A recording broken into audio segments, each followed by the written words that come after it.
with my requests. Yeah, and it's just been so busy anyway, but I'm sorry. it's just been so busy. It just has been around for I should wonder. Yeah, that's why I didn't even bother.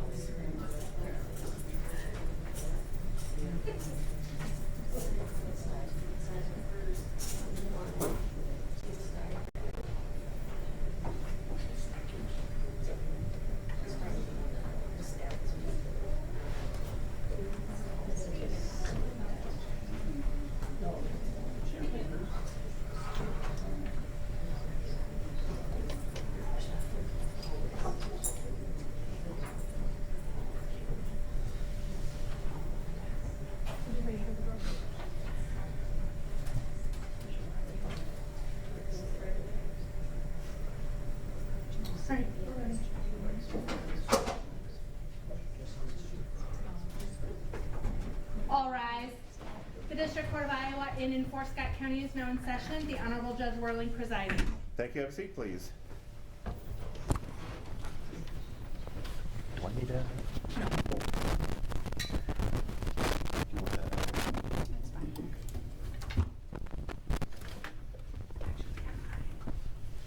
Okay. Gotta watch you like a hawk.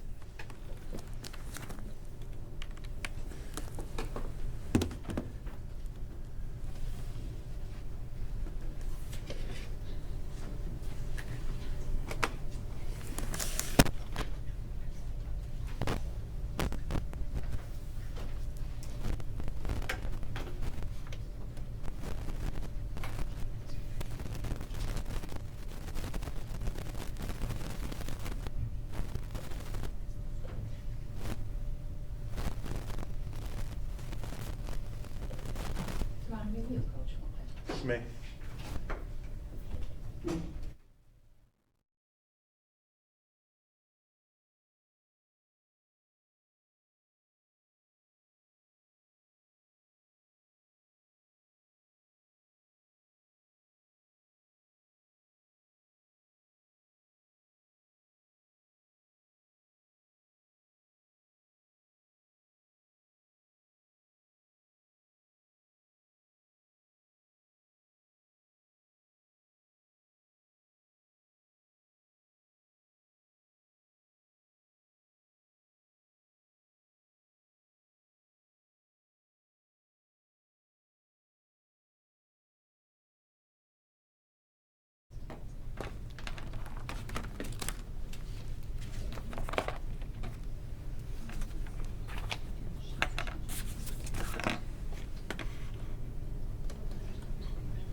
Yeah.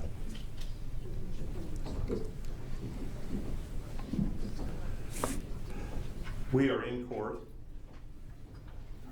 in cause FECR 436501, State versus Devon Braet. We are here for sentencing.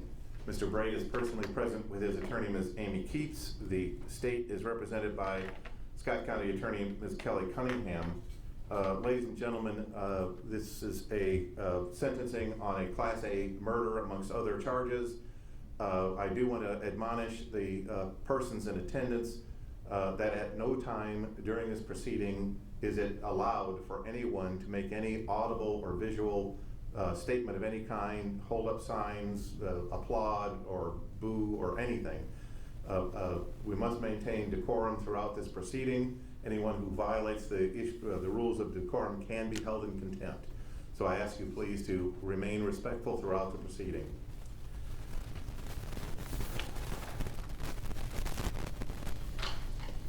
The file reflects that on July 11 of 2025, the jury returned a verdict in this matter under counts 1, murder in the first degree, count 3 and 4, a simple misdemeanor assault, count 7, going armed with intent, count 9, use of a dangerous weapon in the commission of a crime, counts 11 and 12, abuse of a corpse, count 13, arson in the second degree, and I believe it's count 14, possession of a controlled substance, third offense. We did have some renumbering of the trial information. Is that accurate, Ms. Cunningham? And give me a moment, Your Honor. Certainly. Count 14 was arson in the first degree.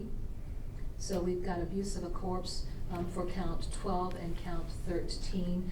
I believe we did do some renumbering, but the arson in the second degree, is that what you indicated?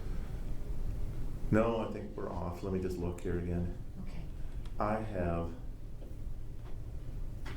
11 and 12 were the abuse of a corpse charges. 13 was arson in the second degree. Originally, 14 was the dominion and control of a firearm, which I believe was dismissed by the state. That is so correct, Your Honor. 15 becomes 14, and 15 had been possession of a controlled substance, third offense, which then became 14.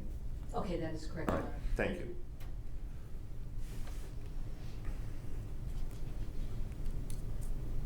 Ms. Keeps, have you had an opportunity to review the PSI with your client? I have, Your Honor. Additions or corrections?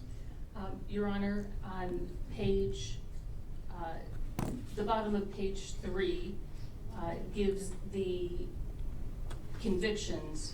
What is just above that, if that is the charges and not the convictions, then I would have no additions, corrections, or deletions. I'm looking specifically at page 2, count 3 is shown as robbery in the first degree. I imagine that is just what he was charged with. His conviction on that was a Class D assault. And that is correctly reflected on page 3, so that would be my one possible correction.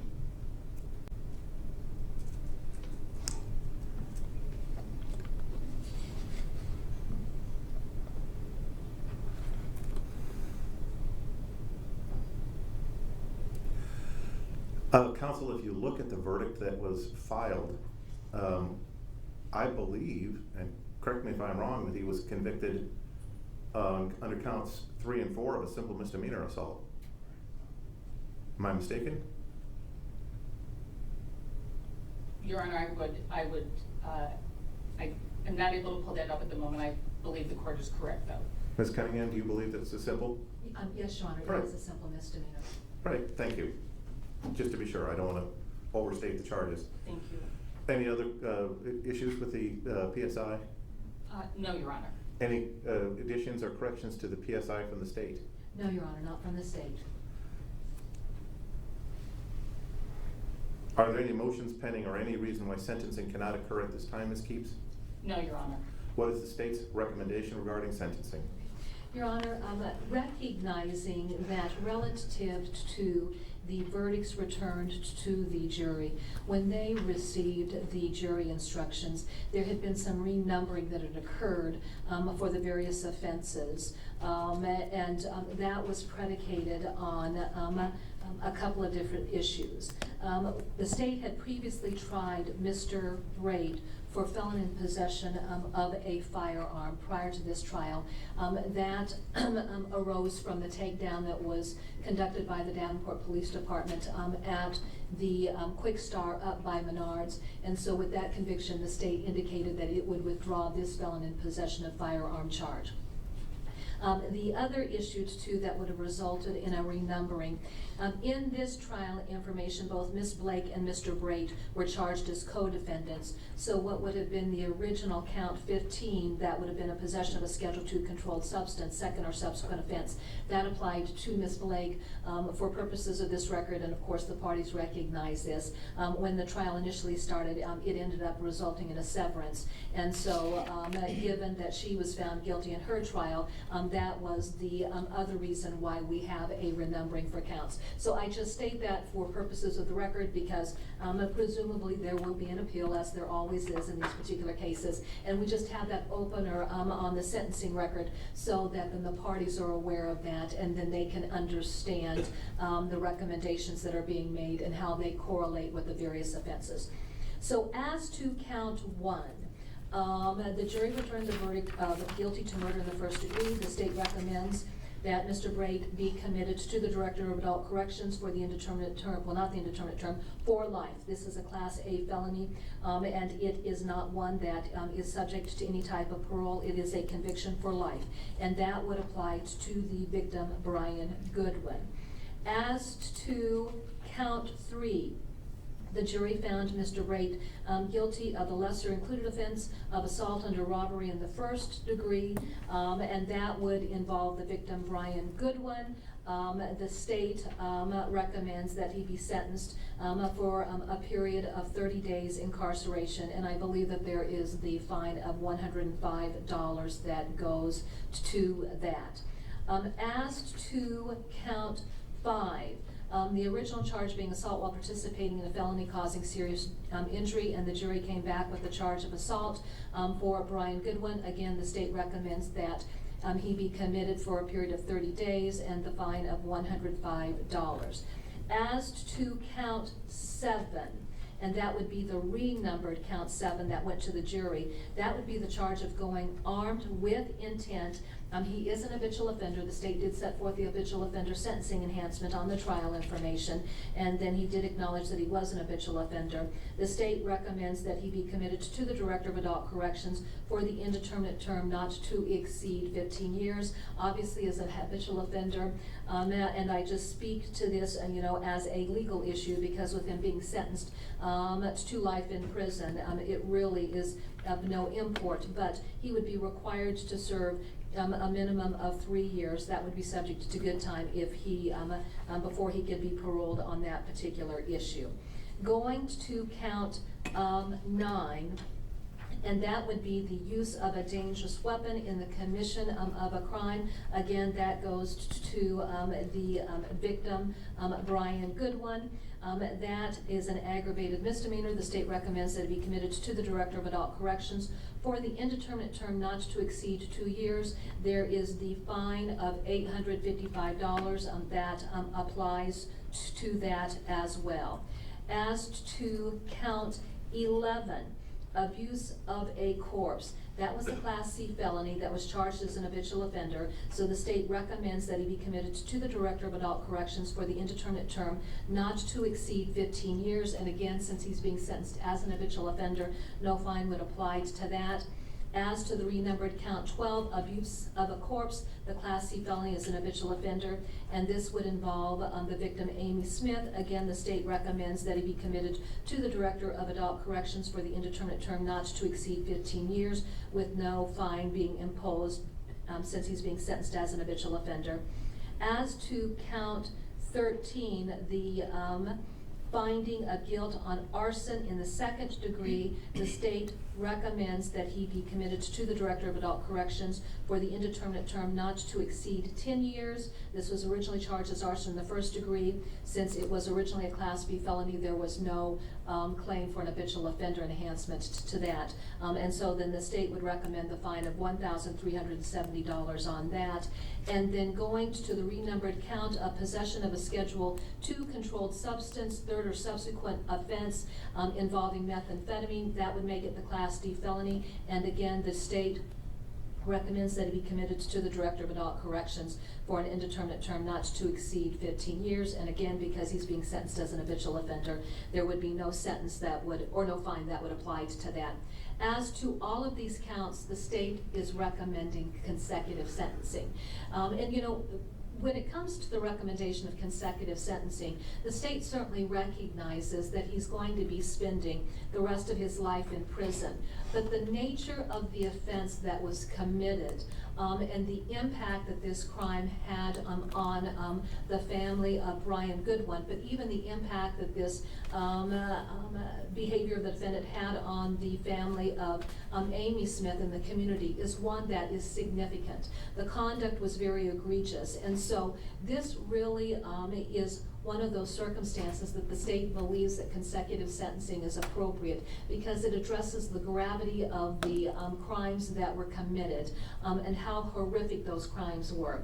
Beyond that, Your Honor, the state has had an opportunity to review the pre-sentence investigation report. Certainly the state's given consideration to what we have in the pre-sentence investigation report. And one of the things that was documented in the pre-sentence investigation report that really, I think, lends an understanding of the type of behavior we saw Mr. Braet engage in this particular instance.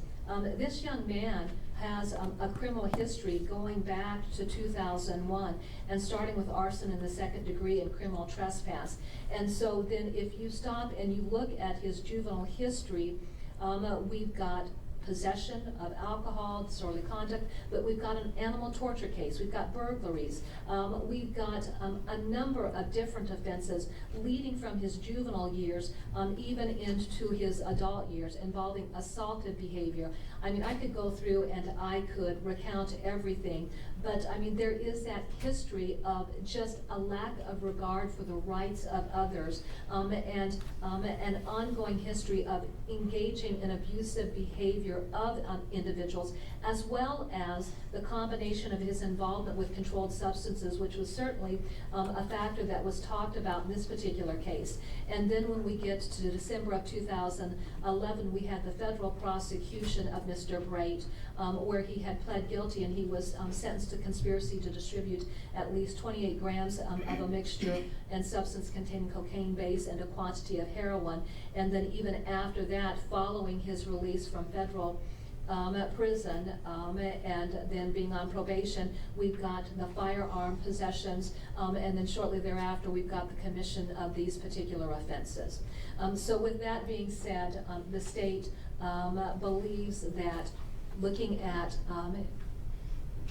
the scope of his life, the behaviors that he's engaged in, this is an individual who is a significant danger to the community. And the recommendation of the state is one that the state asks the court to support. Beyond that, Your Honor, I would note this. I did also in the trial information set forth a sentencing enhancement for use of a dangerous weapon. So if an individual is involved in the immediate possession and control of a dangerous weapon, or that is displayed in a threatening manner, or they were armed with a dangerous weapon or participating in a forcible felony, there is a mandatory minimum that he would be required to serve, recognizing certainly that murder in the first degree is a forcible felony. And under section 902.7, I think that that requires that an individual serve a mandatory minimum 5 years, and that's not even subject to good time. And for victim restitution, would you like me to address that issue now, Your Honor, or just wait? Oh, let's wait. Okay. And there are family members when the time comes who would like to make statements to the court. At what time would you like to have the victims make their presentations? Your Honor, it's my understanding that procedurally now they will make statements after the parties make their recommendations to the court. Thank you. Ms. Keats, does the defense wish to make a recommendation? I would, Your Honor. Let me just start by directing the court's attention to the order nunc pro tunc of July 11th. It is docket number 2436. For reasons already stated, there's been some significant confusion regarding count numbers, and my understanding from the order nunc pro tunc is that Mr. Braet was found not guilty on count 4, which had been the robbery, and so the simple assault on count 4, I believe he was not convicted of. No, it would be just the assault on count 3 and the assault on count 5, just Correct. in case counsel was confused. I was. Yes. Three and 5, not 4. Okay, thank you, Your Honor. You're welcome.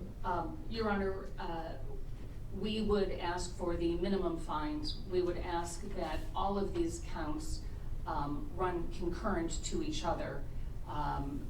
We fully expect the court will order a conviction on all of the, excuse me, not a conviction, a prison sentence on all of these. I would point out specifically for the court that abuse of a corpse in both decedents and arson were all the same act. And so particularly with respect to those, that would be an additional reason why we would ask for those matters to be concurrent to each other. I may have misspoken. We are asking all counts to be concurrent to one another, but specifically on both abuse of a corpse, on both decedents, and the arson in the second degree, because those were all committed from the same act. We ask that those specifically have that additional reason for being concurrent. Thank you. Thank you. Does your client wish to address the court? No, Your Honor. Thank you. Ms. Cunningham, do you wish to have the victims make their presentations at this point? Sure. Would you call them? Yes, Your Honor. The state would call Deanna Goodwin to the stand. She is the mother of Brian Goodwin.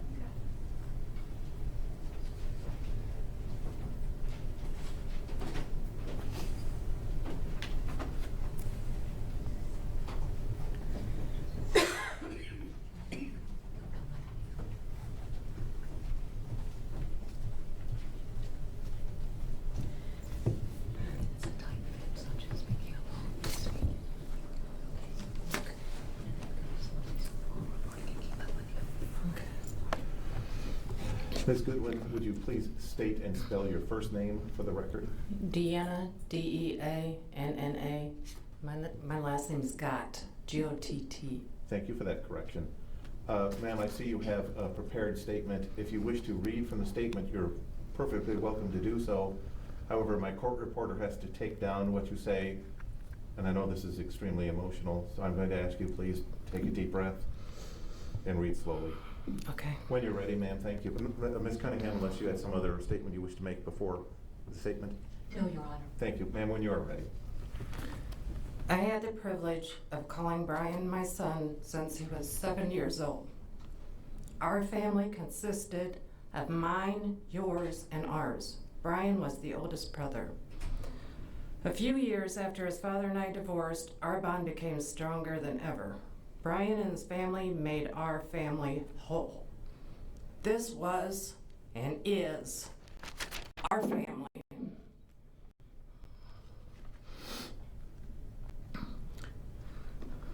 This was and is our family, the family that loves him and will never forget him. In 2024, I lost a son, a mother, and 2 very close friends. Only 3 of those deaths were natural causes. I had to get on medication for depression. Only 2 things kept me going. I knew I had to be strong for my kids, and I wanted to make sure justice was served for my son's brutal murder. A couple weeks after Brian's death, I got the courage to look at his Facebook page. At the time, it was the closest thing I had to be near my son. I seen a post that really stuck with me. It said, "When you die, God isn't going to ask you about someone else. He won't ask you about the 2 men down the street who got married. He won't ask you about the girl who had an abortion. He won't ask you about the atheist who lives on the corner. He won't ask you about the woman who feels more comfortable as a man. He will ask you how you love those people as you were called to do, and some of you didn't." That was 100% Brian. He loved everyone. If I ever needed anything, I knew I could call him and he'd be right there. As a parent, I sat here for all the first trial and some of this trial. I saw pictures that no parent should have to see. I listened to lies and I had to be silent. I watched as attorneys and a defendant laughed and joked around, knowing all the time that I didn't even get the chance to have a proper burial for my son. I couldn't even tell him goodbye. These ashes are all I have left of my son. And you still live on. I am not here to offer forgiveness. For the 2 people that brutally murdered my son and Amy, I wish I could ask for the death penalty. Your lives mean as much to me as Brian's and Amy's meant to you. It's sad knowing that you could have lived your life any way you wanted, and this is what you chose, to be a murderer. Brian and Amy will live in our hearts forever. They will never be forgotten. Your friends, your family will move on, but you will not. Every night you will look at your four-cell walls knowing that's all you have left. This is the pathetic life you chose. And now, just like Brian and Amy, there's no escape. I hope you have the life and death Objection. you so deserve. Was it worth it? Ma'am, sorry. Objection, counsel? Your Honor, I would respectfully ask that the victim impact statements remain limited to the effect on the victims. That the code does not permit the wishes for the defendant's life in the future pursuant to Iowa Code 915.21. Thank you. Ma'am, I'm done. you're done? Very well. The victim is done with her statement at this point. The court thinks it's irrelevant to make a ruling on the objection. The objection, therefore, is overruled.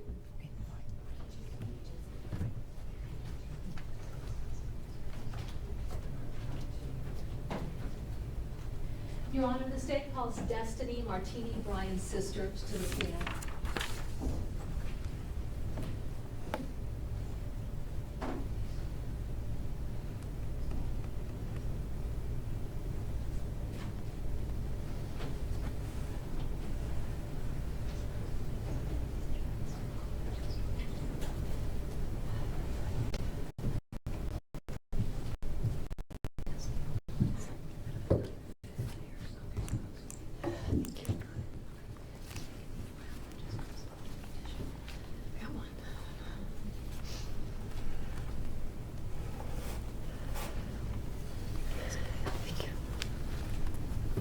Ma'am, would you please state and spell your name for the record?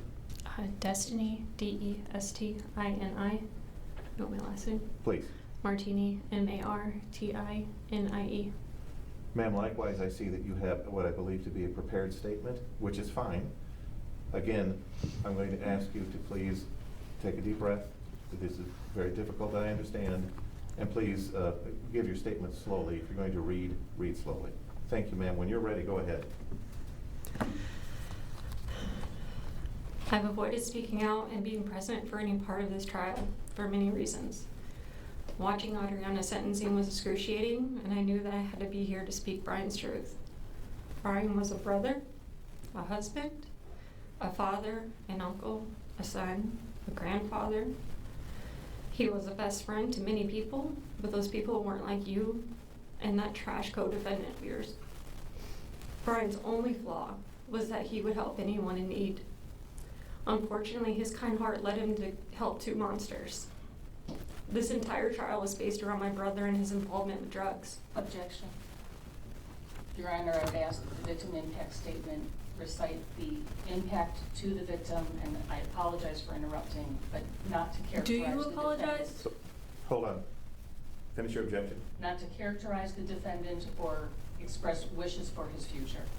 I believe that the statements that the witnesses were making were preliminary to the victim impact portion of her statement. The objection's overruled. Ma'am, you may continue. Your attorneys tried their best to paint this picture of Brian being just another addict. That couldn't be any further from the truth. Brian's life as an addict was short-lived. His life before that was something you have never had and you will never have. You and Brian are not the same. I was honestly shocked when I found out what kind of people were surrounding him during this time of his life. 9 months. 9 months is all it took for my brother to fall into a deep addiction and ultimately lose his life. He wasn't even given a fair shot at finding himself again, at finding sobriety. That was taken from him. That was taken from his family, his friends. My brother was the best brother anyone could ask for. He's 11 and a half years older than me. When I was little, he would race to the gas station, and he would always let me win.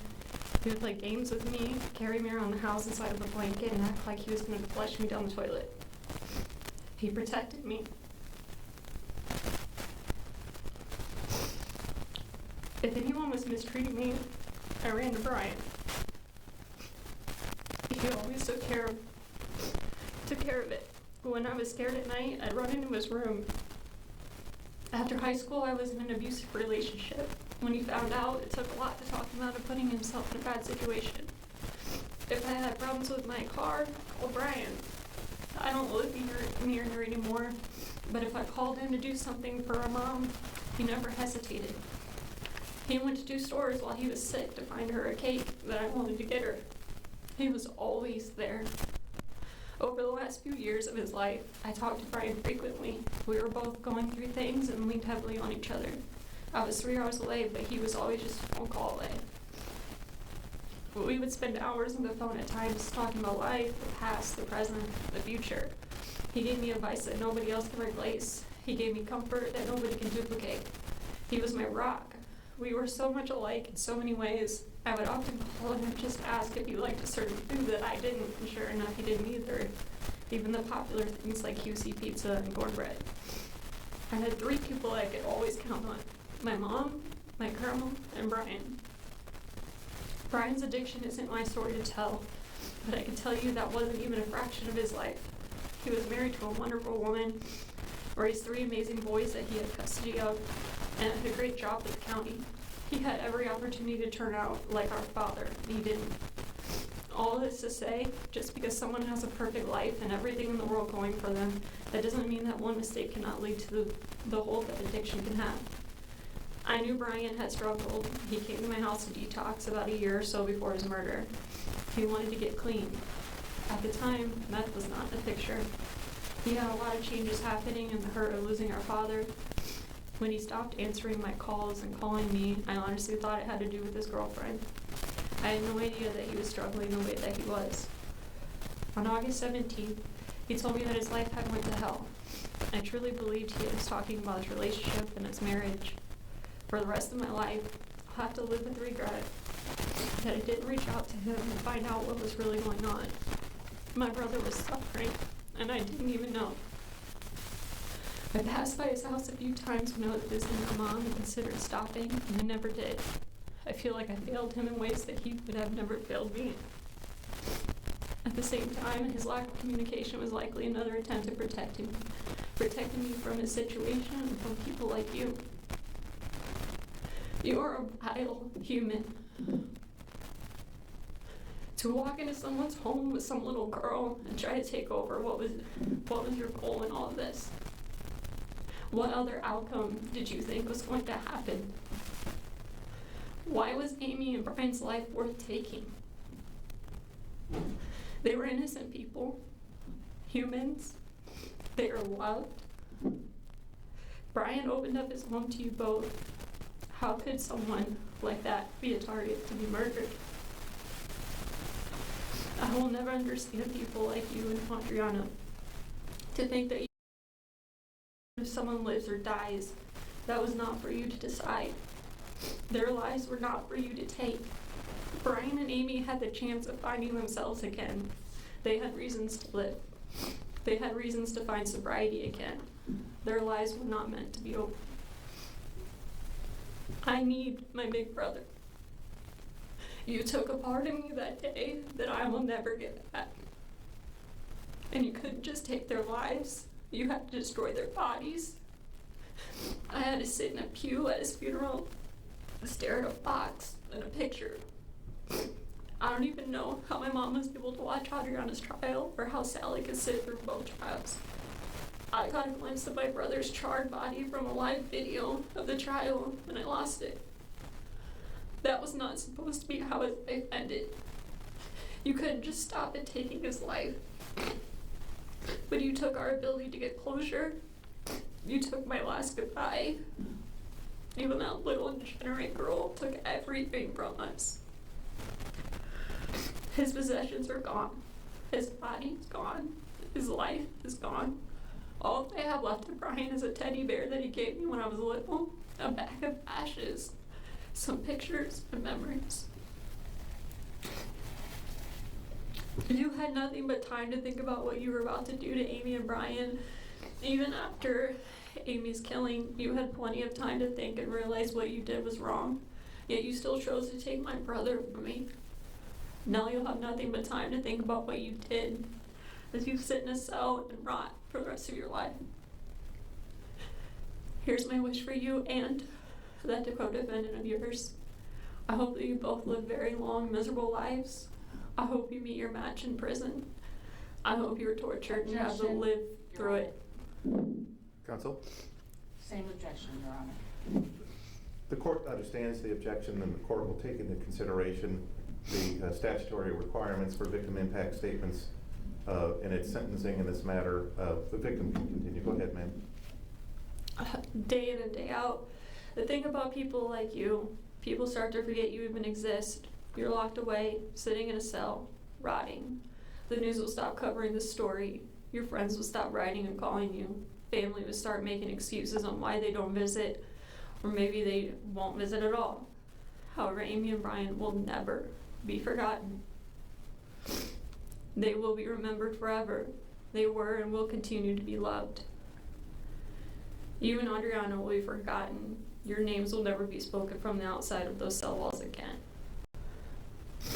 Last thing, fuck you. I hope you rot in hell. Objection, Your Honor. Your Honor, not only is the victim impact statement supposed to help the court and guide the court in its ruling, it is what the defendant is required to listen to, and he has rights, and he should not have to sit here and listen to such statements with the license and consent of the system. The purpose of the victim impact statement is to elucidate the court as to the sentencing options before it. The defendant has been convicted of a murder in this case, and the outrage of the family members at that murder is not an appropriate factor for this court to take into consideration. The court will not take that into consideration. However, the court will allow the victims to speak. Thank you. Ms. Cunningham, any further victims? Yes, Your Honor, the state calls Amy Smith to the stand. That would be Amy's mother.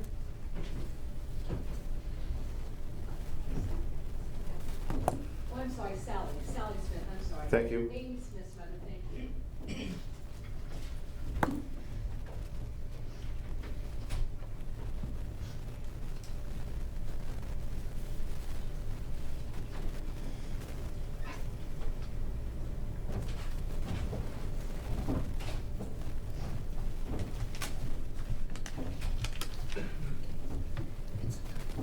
Thank you.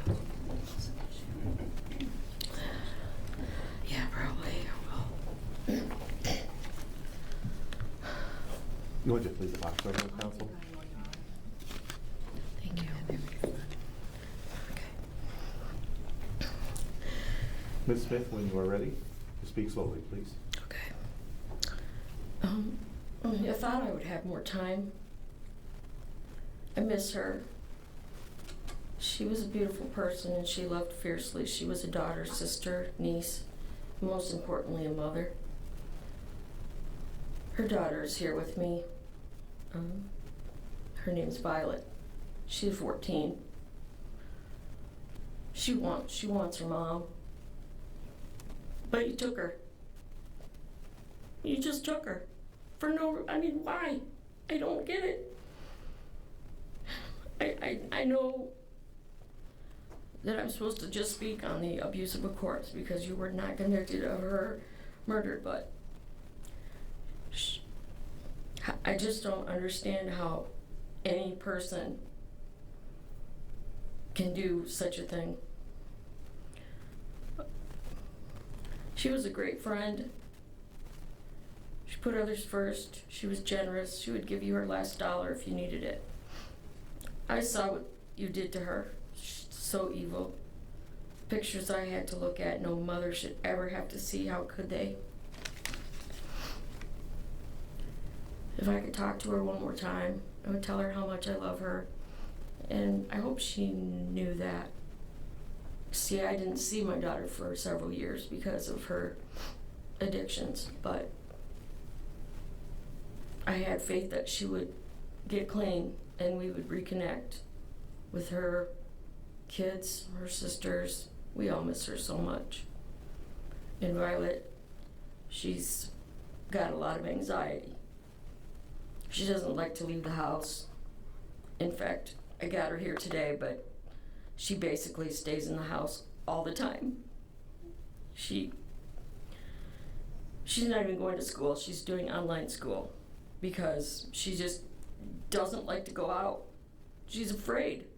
She has so much anxiety. It's ridiculous. But anyways, she just wanted to say, why? Why did you do this to my mom? I never got to see her and say goodbye. That's about it. Thank you, ma'am.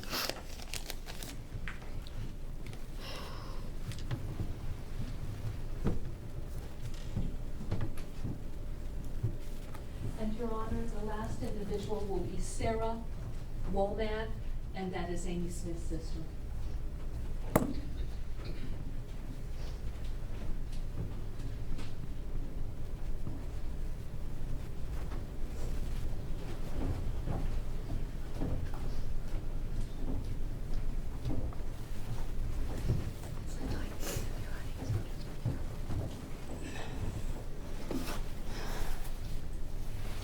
Ms. Womack, would you please spell your name for the record? Sarah, S-A-R-A, Womack, W-O-M-A-C-K. Thank you, ma'am. When you are ready, please go slowly.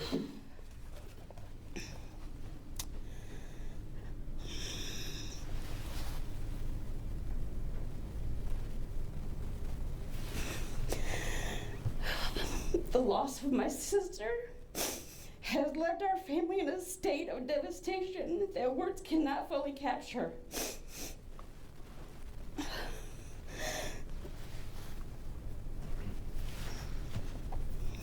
The pain we feel is overwhelming, lingering with us each day as we attempt to find some measure of comfort and peace. Her laughter, her kindness, and her love were all taken from us in an instant, so suddenly and violently. That emptiness she leaves behind feels impossible to fill. Like many in my family, I had been estranged from Amy for several years before her tragic and untimely death. This distance did nothing to soften the blow of her passing, nor did it prepare me for the immense pain that followed. The trial forced me to confront the horrific reality of how you and your accomplice left my sister's body. The brutality of it all is beyond comprehension and is not something that anyone should remember about a loved one. To cope with the difficult memories of her passing, I keep a photograph of Amy that shows her beautiful smile. I place it somewhere where I can see it whenever the tragedy begins to overwhelm my thoughts. This simple act allows me to focus on the happiness and the light she brought to our lives, rather than the horror of how her life ended.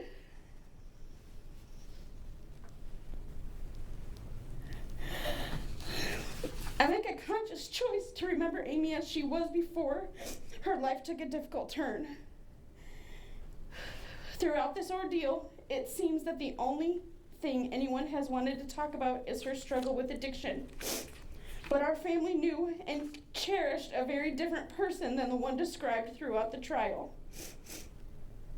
To us, Amy was a beautiful soul, a wonderful friend, and a devoted mother to her 3 children. Her memory continues to live on in the hearts of those who truly knew her. It is this Amy, full of love, warmth, and life, that I choose to hold on to and remember. Since her traumatic death, I have begun to suffer from anxiety and terrible insomnia. Concentration has become a struggle, affecting not just my home life, but also my work. It has now been 1.5 years since you took her from us, and the pain does not fade with time. Each day it feels as though I wake up in the same unending nightmare, and the grief remains as raw as ever. Given the gravity of your actions and the irreparable harm you have caused our family, I respectfully ask the court to impose the maximum sentence permitted by law. The harshest punishment available is the only measure of justice left for us to hope for.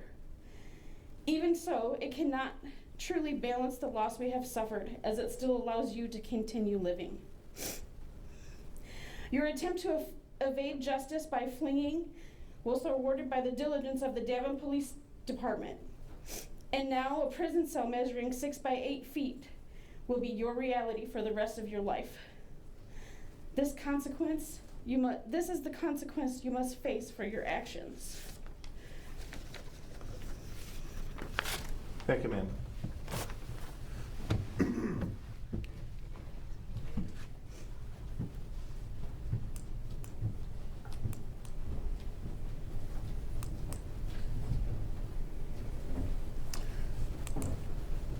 The court understand that concludes victim impact statements? That is correct, Your Honor, and then the state does have information relative to restitution. Let's take that up now. Okay, all right, Your Honor. Relative to the family of Brian Good, and under Chapter 915, I believe, where there has been the death of a party, the defendant is required to pay $150,000 to the heirs of Brian Goodwin. He would be jointly and severally liable for that amount with his co-defendant, Adriana Blake. Obviously, we've had this sentencing in Ms. Blake's sentencing, or for Ms. Blake, and that has been a provision that was set forth in the sentencing order.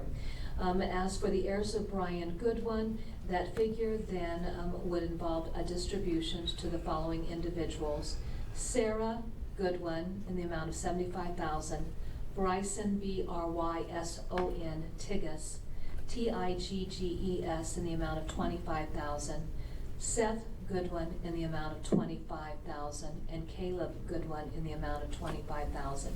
In addition, there was restitution paid by the Crime Victim Assistance Program in the amount of $2,676.96 to Seth Goodwin for lost wages as a result of having to deal with the issues involving his father's death. And so, with that being said, the state would ask the court to require Mr. Braet to pay that amount of restitution to the Crime Victim Assistance Program, recognizing too that Ms. Blake would be jointly and severally liable for that amount as well.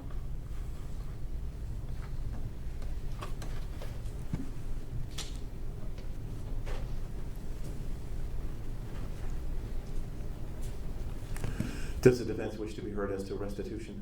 No, Your Honor. Thank you. Anything further from the state? No, Your Honor. Anything further from the defense? No, Your Honor. The court has taken into consideration the verdicts that were returned in this matter. The court also has heard the statements of the victims that have been presented.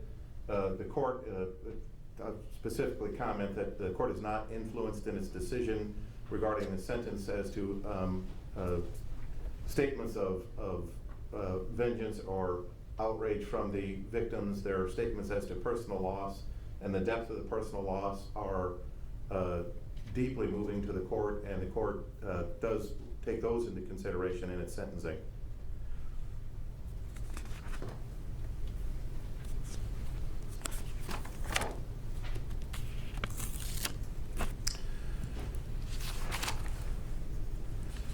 This is a somewhat complex, statutorily complex sentencing, so counsel, please pay attention if I am misstating the recommendations of the parties in this matter. Just interrupt and let me know. Absolutely, Your Honor. Mr. Braet, pursuant to the verdict of the jury in this matter, returned on July 11, 2025 as to count 1, it is the judgment and sentence of the court pursuant to the verdict of murder in the first degree in violation of 707.2 of the code that you be committed to the Iowa Department of Corrections pursuant to 902.1 of the code for the remainder of your natural life without the possibility of parole. You will be given credit for time served in the county jail in this matter. It is further ordered that you will provide a DNA sample as required by statute. There is no fine as to count 1. As to counts 3 and 4, pursuant to the verdict of the jury convicting you of the charge of a simple misdemeanor assault, as to each offense, it is the judgment of the court that you be committed to the Iowa Department of Corrections for a period of 30 days, that you be ordered to pay the $105 minimum fine, the 15% surcharge assessed by the clerk. And Your Honor, that would be 3 and 5. That's what I thought I said, but 3 and 5. Yeah, I think you said 3 and 4. Okay, 3 and 5, sorry, it is 3 and 5. If I said 4, that's an error. As to count 7, the offense of going armed with intent, it is the judgment and sentence of the court that you be committed to the Iowa Department of Corrections pursuant to 902.3 and 902.3 and 902.9 to the indeterminate term of 5 years, that you pay the minimum statutory fine of $1,025, the 15% surcharge assessed by the clerk of court, and that you provide a DNA sample. I believe as to that offense, there is a statutory minimum 3 years that must be served before the defendant would be eligible for parole as to that offense. Is that correct? He was charged as an habitual offender, so it would be the 15 years, but no fine on that one since he's being sentenced as an habitual offender. Thank so you. That would be the indeterminate term not to exceed 15 years. With a mandatory minimum of 3. So the court corrects its sentence. The defendant is sentenced to 15 years of incarceration, no fine, the 15% surcharge, and provide a DNA sample with a statutory minimum 3 years. The court notes that the statutory minimum 3 years, although it's required as to this offense, the defendant is also sentenced under count 1 to the statutory life without parole. As to count 9, use of a dangerous weapon in the commission of a crime,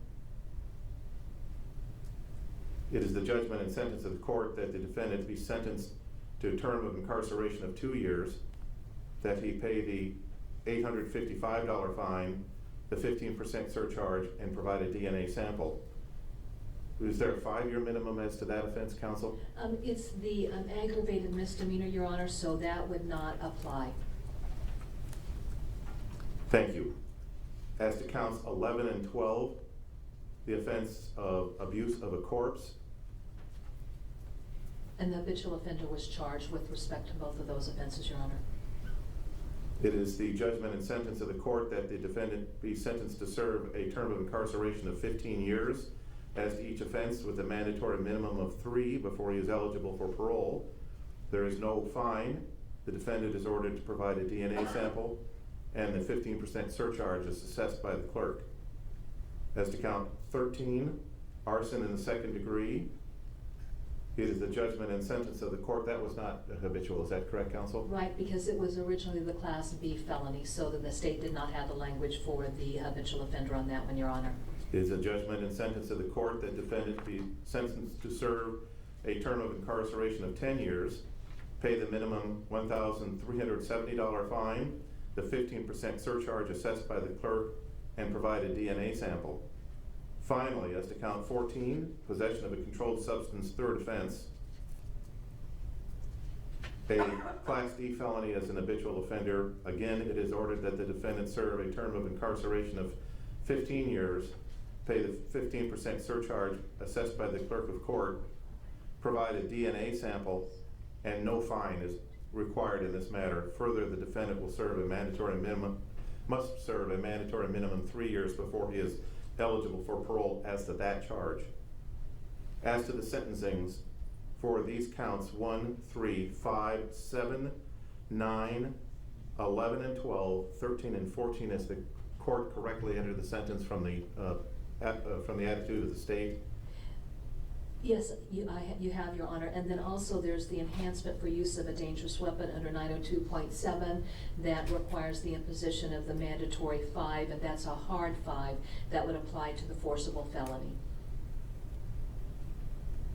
The court amends the sentence as to count 9 to require a term of incarceration of 5 years before the defendant is eligible for release. Wait a minute, count 9 is the aggravated misdemeanor, counsel. Yeah, our forcible felony will be the murder in the first degree. For all practical purposes, it has no import, but it was a sentencing enhancement that I had charged, recognizing that if the jury had come back on other forcible felonies, it would have application. Thank you. Ms. Keeps, the sentence is, I'm not asking you if you agree that the sentence is proper, I'm asking if it is legal, if there are any other errors that need to be corrected before the court proceeds. Your mic is off. No errors, Your Honor. Thank you, counsel. That I'm aware of. Thank you. Thank you.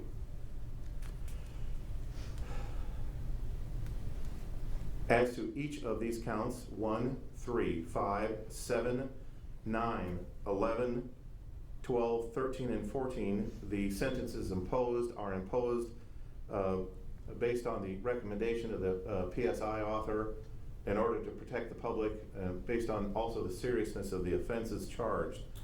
It is further ordered by the court that each of these sentences shall be served consecutively, one to the other, for all offenses. The reason for the consecutive sentencing,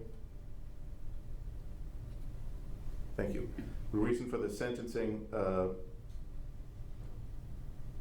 consecutive sentencing is based on the seriousness of the offense of murder in the first degree, also the serious impact of the remainder of the offenses, particularly the abuse of a corpse, that shocks the conscience of this court regarding the respect that should be given to any human being that was clearly lacking as to this defendant. Therefore, the court imposes consecutive sentencing.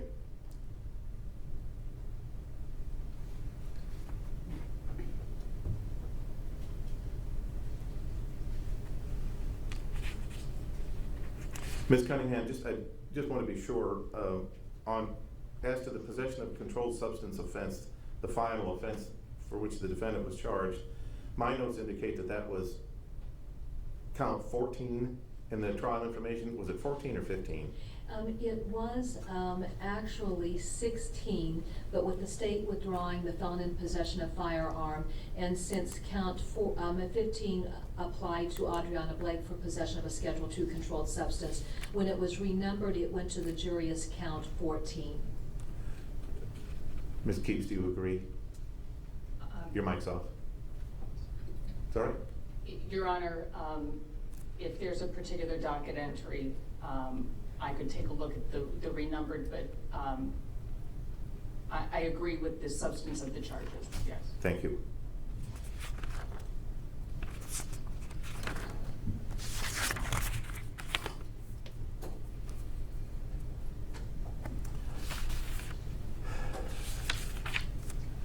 Your Honor, the amended trial information is D1450.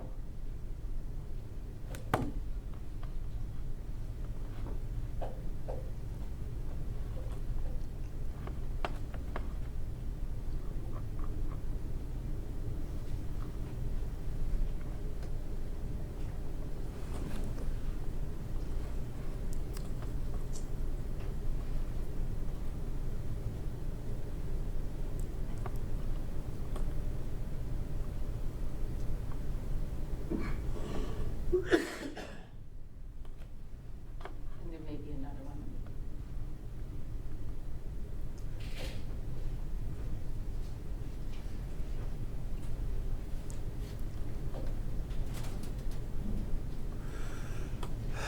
I recall that at sentencing, I'm sorry, at the conclusion of the trial, count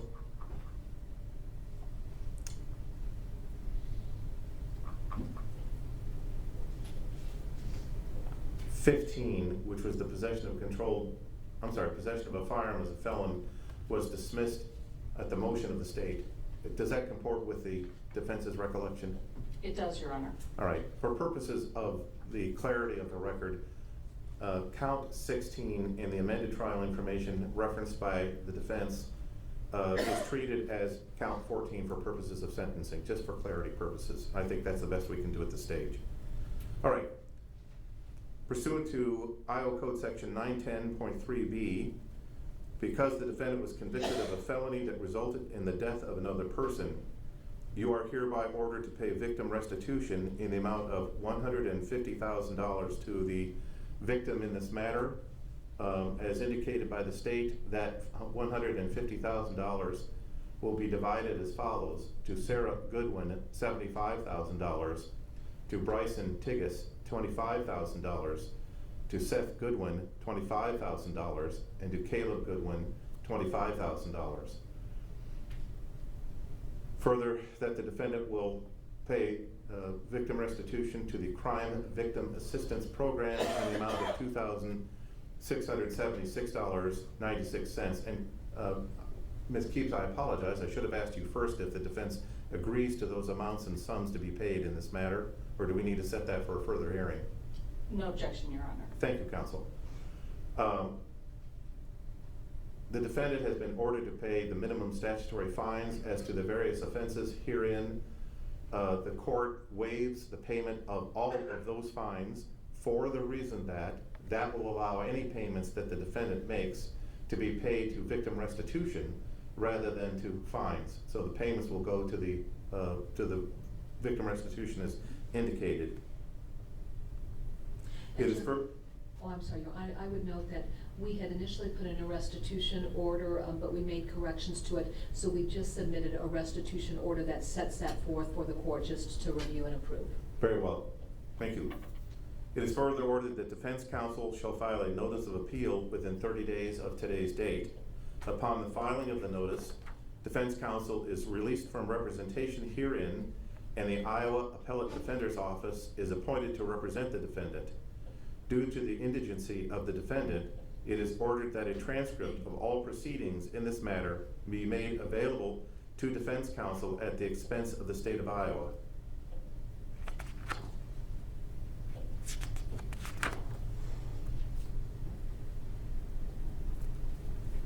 Mr. Braet, if you appeal this ruling, an appellate attorney is appointed to represent you, as I've just ordered, you may be ordered to repay the fees of that appellate attorney. When a claim for fees is submitted at the end of that appeal, the court will determine your reasonable ability to repay those fees.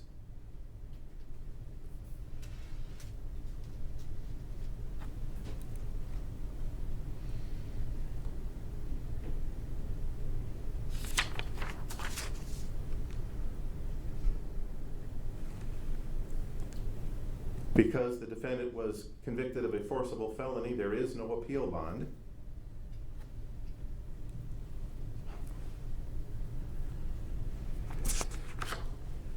And Mr. Braet, these are your appeal rights. Sir, you have the right to appeal your sentence to the Iowa Supreme Court. To do so, you must file a written notice of appeal with the clerk of court within 30 days from today. Failure to file a notice of appeal will be deemed a waiver of your right to appeal, and you will lose that right. If you wish to appeal and you are indigent, you can make application for a court-appointed attorney and a transcript of these proceedings at the expense of the state. However, all of this must be done within 30 days of the time limit, within the 30-day time limit I have just indicated. Further, the court has already ordered defense counsel to file that notice of appeal and ordered the appellate defender to represent the defendant as to that appeal.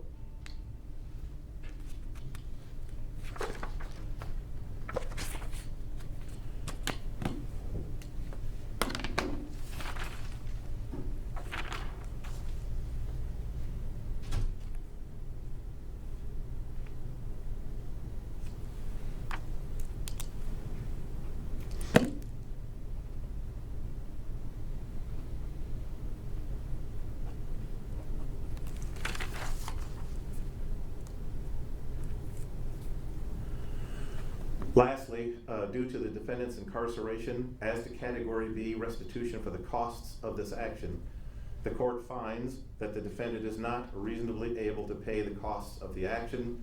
The court sets his liability for Category B restitution at $0. Again, so that any payments the defendant makes will go primarily and principally to victim restitution. Ms. Cunningham, as to the sentencing, is there anything the court has neglected or overlooked? No, Your Honor. Ms. Keeps, is there anything that the court has neglected or overlooked? No, Your Honor. With that, we are adjourned. Thank you. Your Honor. And Your Honor, do we turn our PSIs into the court? Yeah, if anyone has a PSI, return it to the court, yes, please. Thank you, Your Honor.